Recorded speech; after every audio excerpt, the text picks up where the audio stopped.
Okay, good morning to all of you. Today I'm going to cover prisoner's dilemma and its application in resolving conflicts in own homes regarding property or application in certain real life situation. तो पहले हम समझते हैं prisoners dilemma. ये game theory होती है, नाश theory बोलते हैं, नाशिक थ्योरी बोलते हैं, सब अंग्रेजी के ज्यादा टर्म्स हैं, बट आज आप प्रिजनर डिलेमा में एक समझिए कि दो कन्विक्ट पकड़ के लाती है पुलिस. ठीक है, उसको नाम दे दो ए और बी. ठीक है, ए और बी लेके आते हैं, दोनों दोनों को अलग अलग सेल में बंद कर देते हैं. एंड इनको पकड़ा होता है, इनको पुलिस को पता होता है मोटे बदमाश, पर इनको पकड़ा होता है पेटी थेफ्ट के लिए, छोटी थेफ्ट के लिए, लेकिन सबूत होता नहीं है. तो दोनों को जाकर पुलिस वाला बंदा बोलता है कि सुन भाई, ए को बोलता है कि you have got a choice, तू कन्फेस कर ले कि तुम ये सारे काम करते थे पहले, एंड तेरे को हम छोड़ देंगे और उसको सजा हो जाएगी, और तू सारा बता दे कहाँ कहाँ क्या क्या चोरी करा था. ठीक है, तो तू कन्फेस करेगा तो you will go scot free and your be will get 3 years jail.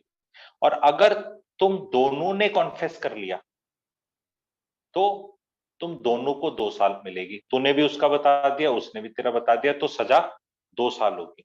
ठीक है, और अगर तुम दोनों चुप रहे तो फिर तुम्हें हमें पेटी थेफ्ट का डाल के तुम्हें 1-1 साल हो जाएगी. ठीक है, तो अब कैच यही है प्रिजनर्स डिलेमा. अगर वो चुप रहे तो उसको 1 साल मिलेगी, और दूसरा आदमी भी चुप रहे बी, उसको भी 1 मिलेगी. ये बेस्ट है, ये बेस्ट केस है, 1-1 साल में मिल जाएगी. लेकिन इंसेंटिव चीट करने में ज्यादा है, क्योंकि अगर इसने मुंह खोला और वो चुप रह गया तो इसको ये स्कॉट फ्री जा सकता है, और अगर उसने भी मुंह खोल दिया, इसने भी खोल दिया, तो फिर 2 साल है, फिर वो 1 साल से ज्यादा है. तो कैच एंड दुविधा और कैच 22 सिचुएशन यही है कि कॉपरेट करने में ही फायदा है, लेकिन कॉपरेट नहीं करने का इंसेंटिव है. आप समझे मेरी बात? बहुत बड़ी चीज कि भाई कायदे से हमें कॉपरेट कर लेना चाहिए, but there is no way to know that the other person will cooperate or not. क्योंकि मैं तो चुप रहा शरीफ ज्यादा बन के कि नहीं मेरा दोस्त है, नहीं फंसाता, और अगले ने मान लिया, तो मेरे को 3 साल हो जाएगी और वो निकल जाएगा. तो जब यहाँ पे मेन जो स्ट्रैटेजी है, स्ट्रॉन्ग स्ट्रैटेजी जो है, वो है टूवर्ड्स कन्फेसिंग.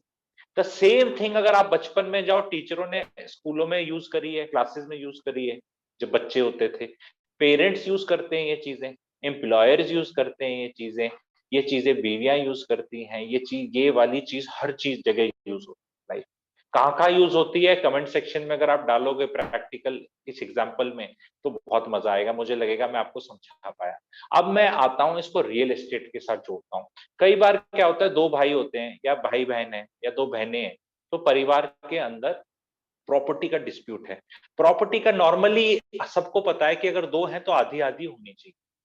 तो इंसेंटिव तो क्या है, कॉपरेट करने का, कि भाई ठीक है माता पिता चले गए या इनहेरिटेंस का कुछ है, भाई हम दोनों भाई बहन हैं, तो या भाई भाई हैं या बहन बहन है, आधा आधा बांट लेते हैं, बेच देते हैं, पैसा आधा कर लेते हैं, या रिस्ट्रक्चर कर लेते हैं एसेट्स. वो मेरा एक सब टॉपिक रहेगा, मैं आगे उसको अलग तरह से बताऊंगा कि जहां बिना कलेश के रिस्ट्रक्चर कैसे कर सकते हैं. जहां कलेश है वहां तो कलेश हो गया.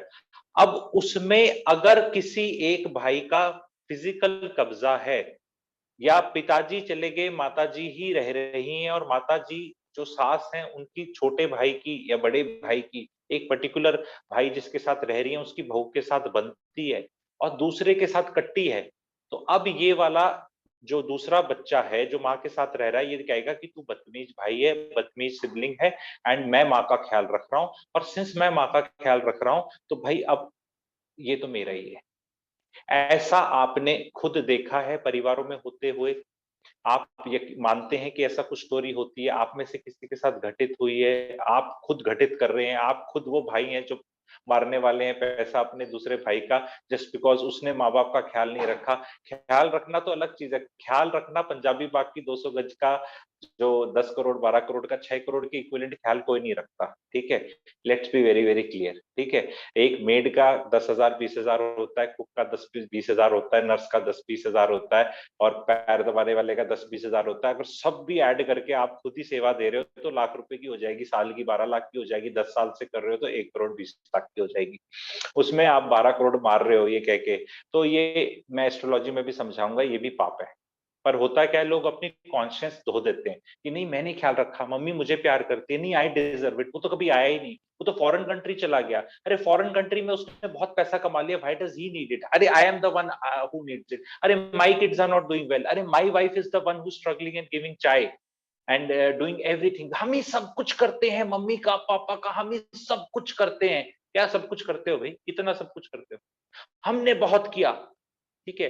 तो इसमें इंसेंटिव है चीट करने का, लेकिन जब वो कोर्ट में केस डालेगा, पैसे कोई नहीं छोड़ने देता, तो अब उसका भी लॉस है, पैसा जा रहा है, ठीक है। और आप दोनों की इज्जत भी जा रही है समाज में कि आपस में लड़ाई कर रहे हो, कोर्ट में केस कर रखे हैं। आपके जो नीचे बच्चे हैं उनकी जो शादियां खानदान देख के होती है, वो खानदान देख के नहीं होगी, फिर वो .com पे ही होगी, ठीक है, ताकि छिपाओगे आपकी आपस में लड़ाई करते हैं, क्योंकि nobody wants normally to marry. ये हिस्टोरिकल है, and I don't know, I am sure lot of you will agree, people don't want to marry into houses where अपना बहन बहन भाई भाई और खुद के रिश्तों में लड़ाई चल रही है, खूब चल रही है। हालांकि लोग छिपाने की तो कोशिश करते हैं एटलीस्ट, ठीक है, शादी के टाइम पे, उसके बाद फिर वो बहू आ जाती है, दमाद आ जाता है, तो पता चल ही जाता है, ये सब बातें छिपती नहीं है, ठीक है, लेकिन कोशिश यही होती है। पर ये लॉस है, टेंजिबल लॉस है इस चीज का। तो जब वो उसमें अब क्या है, कॉपरेट करने में दोनों को फायदा है, कि वो ये बोलते भाई देख ऐसा है, 12 करोड़ की है, देख मैंने बड़ा घिसाई करी, ये करा वो करा, तू 5 ले ले, मैं 7 ले लेता हूँ। तो भी वो कहेगा चल ठीक है यार, क्यों किया, 5 5.5 6.5 में, वो यूं अब वो बोले नहीं मैं 12 ही पूरे लूंगा, या कई लोग कहते हैं मैं तो बेचूंगा ही नहीं। जब वो आदमी होता है ना जो कहता है बेचूंगा नहीं, उसकी नीयत हड़पने की होती है, क्योंकि बेचने की बात आएगी तो एक्चुअली पैसे की बात करनी पड़ जाएगी फिर, तो वो कहते हैं कि मैं इसको वियर आउट कर दूंगा, ठीक है। क्योंकि देश की भी जो जमीन हड़पी जाती है ना, कब्जा इज 99% लॉ। कश्मीर हो चाहे कोई भी चीज हो, कोई भी हिस्टोरिकल 100 200 300 साल पुराना डिस्प्यूट हो लैंड का, जिसके पास फिजिकल कब्जा है ना, उसी का लॉ लॉ वही है, कब्जा किसके पास है, ठीक है। सो इसमें ये थ्योरी आपको रिकॉग्नाइज करनी है, आपको जब रिजॉल्व इस तरह करना है कि you have to now, game theory जैसे थी उसमें तो पुलिस वाले ने दोनों को बताया नहीं था कि हम दोनों को अलग अलग बताया था, ये नहीं बताया था कि अगला आदमी क्या कर रहा है। बट प्रैक्टिकल लाइफ में ऐसा नहीं होता, प्रैक्टिकल लाइफ में आप बात कर सकते हो, को पुलिस वाला कोई नहीं बता रहा है। तो यहाँ पे आपको जो जो रेजोल्यूशन करना है, बिकॉज मैं conflict resolution on consultation basis करता हूँ, that is part of my profile which I help people, कि जो लोग आते हैं कलेश लेके, तो मैं ये चीज बता रहा हूँ कि उनको मुझे दोनों को बिठा के इंसेंटिव देना पड़ता है कि भाई जो तेरा ये 12 करोड़ है, ये तू नहीं हड़पने वाला, ये प्रॉपर्टी डिस्प्यूट में चली जाएगी, वैल्यूएशन इसकी गिर जाएगी, कभी भी जीवन भर कुछ नहीं खरीद सकता, ये है ही 7 करोड़ की, अगर पावर ऑफ अटॉर्नी पे भी बेचेगा, और फिर भी कलेश रहेगा, ठीक है, और रिश्ता भी खत्म होगा। तो बहुत दोनों को समझाना पड़ता है, या आप अगर उसमें से समझदार हैं तो आपको इस तरह देखना है कि अगले आदमी को आपको देखना है कि कॉपरेट करने में इंसेंटिव है। जैसे कि पेप्सी और कोको कोला है, ठीक है, तो अगर पेप्सी कोको कोला दोनों कॉपरेट करें तो प्राइसेस बढ़ते रहेंगे, ठीक है, बढ़ते रहेंगे तो दोनों का प्रॉफिट होगा। लेकिन एक सोचे मैं इसका मार्केट शेयर ले लूं, अपना प्राइस कम कर दूं, तो जब ये प्राइस कम करेगी मार्केट शेयर लेने के लिए, तो ये भी कुछ प्राइस कम कर देगा, दोनों प्राइस कम करेंगे तो थोड़ी सेल्स बढ़ जाएंगी दोनों की, पर प्राइस उतना ही रहेगा, रियल गेन किसी में नहीं होगा। फिर कहेगा कि मैं प्रेडेटरी प्राइसिंग बोलते हैं, मैं और कम कर दूं, ठीक है, तो फिर ये या तो और कम कर देगा या इसका मार्केट शेयर जाएगा। तो इसमें जैसे कहते हैं ना कार्टलाइजेशन, या वो एयरलाइंस करती हैं जब दिवाली का टाइम आता है कहीं पे भी, अगर एक एयरलाइन ब्लीड कर रही है बहुत ज्यादा कंसिस्टेंट एंड कह रही है मेरे पास बहुत पैसा है और मैं मार्केट कैप्चर कर लूंगा, तो वो एक्चुअल में क्या है, सब बैंक्रप्सी की तरफ जाते हैं, नीचे नीचे स्टार्टअप्स वाले भी ऐसे ही करते हैं, उनको लगता है नहीं मैं करता रहूंगा पैसा ब्लीड करता रहूंगा, it actually never works. But होता क्या है, साइकोलॉजी क्या है, वही बिजनेस डिलेमा वाली है कि इंसेंटिव तो ऑपरेशन करने में ज्यादा है, कि मिल बांट के अपना एक रेट ले लो, मैं जियो तुम एयरटेल, रेट इतना होगा कॉल का, बस इतना चलते रहो, दोनों पैसे कमाते रहेंगे, ग्राहक के पास चॉइस नहीं है। लेकिन बीच बीच में ये हुलक सी क्या उठती है कि मैं कैप्चर करूं, मैं कैप्चर करूं। तो ये ट्रिकी चीज है, बिजनेस में भी प्ले आउट करती है, पर्सनल लाइफ में भी प्ले आउट करती है, हर जगह करती है।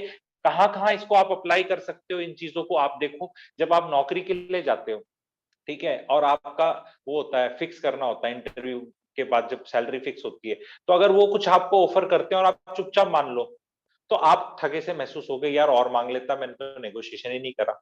बहुत ज्यादा मांगोगे तो जो एम्प्लॉय दे रहा है उसकी जोर से जाएगा, फिर वो आपका पहले दिन से खून निकालने की सोचेगा कि चल ठीक है, तेरा पैकेज 18 था, तूने 24 ले लिया, तो अब तेरे को सैटरडे को काम करना है, या तेरे को ऐसे करना है या वैसे करना है, कुछ तो वो भी करेगा, ठीक है। तो इसमें हमें ये देखना है कि हमें विन विन की तरफ ही जाना है। आप कभी भी कहीं जाओ, प्लॉट खरीदने जाओ, प्रॉपर्टी खरीदने जाओ, कुछ भी खरीदने जाओ, अगर आप अगले आदमी को कुछ छोड़ोगे नहीं उसके पास, जैसे बहुत हार्ड बार्गेनर्स होते हैं, ठीक है, वो सब चूस लेते हैं कि मैंने बेस्ट डील ले ली, वो प्रोडक्ट में मारे जाओगे आप, ये समझना, शाणे मत बनना, ठीक है। जब आप टेलर का बोलते हो ना, 1000 रुपए सिलेगा और उसको बार्गेन करते हो 800, तो भैया वो उतनी बढ़िया फिनिशिंग देने का मन नहीं करता। दैट्स व्हाई जब मेरा जो होता है, मेरे I have high consultation fees for lot of things, ठीक है। हाई भी क्या है, मतलब डिपेंड करता है, मैं तो वैल्यू 100 गुना देता हूँ, ठीक है। तो किसी को हाई लग सकती है, तो मैं कहता हूँ I will not lower my price, because मैं, मेरे में जोश ही नहीं होगा, मेरे में अंदर से फीलिंग ही नहीं आएगी करने की, एंड फिर तुम्हें फायदा होगा नहीं, तो फिर मेरे को अच्छा ही नहीं लगेगा। तुम नहीं कर सकते तो तुम कहीं और चले जाओ, किसी और से कर लो, मेरा तो यही है। तो यही चीज आपको अपनी लाइफ में रखनी है। तो ये चीज आपको देखनी है कि जब भी प्रिजनर्स डिलेमा आपकी लाइफ में हर दूसरे दिन टकराएगा, इसका एक और इंटेलिजेंट तरीका क्या है कि इसमें क्या होता है, पहली बार तो ए और बी थे, एक ट्रांजैक्शन था, तो औकात पता चल गई कि बी ने कॉपरेट किया या ए ने किया।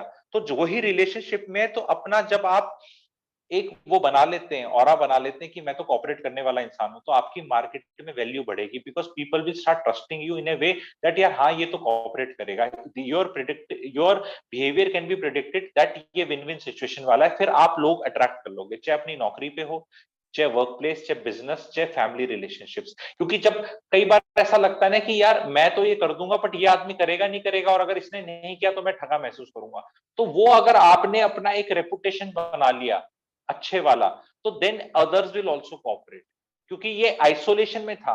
अगर ए और बी की ही स्टोरी को हम रिवर्स ले जाएं कि वो 4 बार पहले भी पकड़े गए थे ऐसे ही, और यही सिचुएशन आई थी और उनने हर बार कोऑपरेट किया था, और बी ने कभी कॉन्फेस नहीं किया, और फिर ए को भी पता चल गया और ए ने भी कॉन्फेस नहीं किया, और उनकी तिगड़ी ये सेटिंग में है, तो then they are rest assured. So do we want to be in such relationships? क्योंकि हमेशा क्या होता है, गेम थ्योरी में क्या होता है, आइसोलेशन में पहली बार तो ऐसा होता है कि बिग बॉस के घर में घुसा दिया, आपको पता नहीं कौन कैसा रिएक्ट कर रहा है, लेकिन हम अपनी फैमिली में, अपने जॉब पे, तो पास्ट हिस्ट्री भी होती है ना, कि यार मैंने इसको बोला था ये काम कर लेना, इसने कर दिया था पिछली बार, अब ये ऐसा आया तो मैं इसका कर दूं, क्योंकि मैं करूंगा अगली बार ये भी करेगा। तो उस साइकिल में अगर आप जुड़ गए हैं, तो लाइफ में आप बहुत ही सुकून में रह सकते हैं, क्योंकि you are attracting such energies only. और जो भी आदमी ऐसा ना हो कि आपको वो 3 साल की सजा दे देगा और आप कन्फेस करोगे नहीं और वो कन्फेस कर देगा, ऐसे लोग जो भी टकराओ उनको क्रॉस मार के अपनी लाइफ से हटा दो, ये बहुत बड़ी लर्निंग है।